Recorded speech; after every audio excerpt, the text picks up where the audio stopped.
Parliament ఎన్నికల దగ్గర పడుతుండటంతో కేంద్రంలో అధికారంలో ఉన్న బీజేపీ ప్రచారంలో దూసుకుపోతోంది. ఈసారి 400 సీట్లలో గెలిపే లక్ష్యంగా చేసుకున్న బీజేపీ అభ్యర్థుల ఎంపికలో ఆచితూచి అడుగులు వేస్తోంది. ఈ క్రమంలో ఈరోజు 5వ జాబితా ఎంపీ అభ్యర్థులను లిస్టును బీజేపీ రిలీజ్ చేయబోతోంది. మొత్తం 111 మందికి లిస్టులో చోటు దక్కగా తెలుగు రాష్ట్రాలకు చెందిన వారు కూడా ఉన్నారు.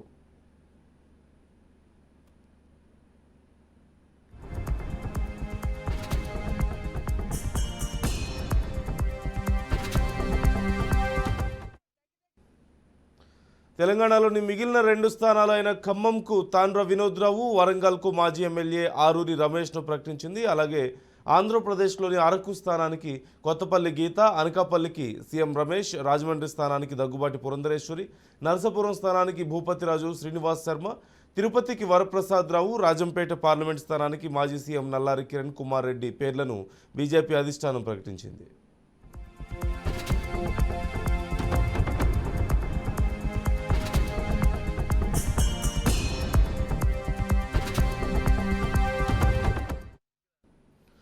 అలాగే బీహార్ నుంచి 17 మందికి, గోవా నుంచి 1కి, గుజరాత్ 6, హర్యానా 4, హిమాచల్ ప్రదేశ్ 2, జార్ఖండ్ 3, కర్ణాటక 4, కేరళ 4, మహారాష్ట్ర 3, మిజోరాం 1, ఒడిస్సా 18, రాజస్థాన్ 7, సిక్కిం 1, ఆంధ్రప్రదేశ్ 13, ఉత్తరప్రదేశ్ 13, పశ్చిమ బెంగాల్ 19, తెలంగాణ 2, ఆంధ్రప్రదేశ్ 6 అసెంబ్లీ స్థానాలకు బీజేపీ ఎంపీ అభ్యర్థులను ప్రకటించింది.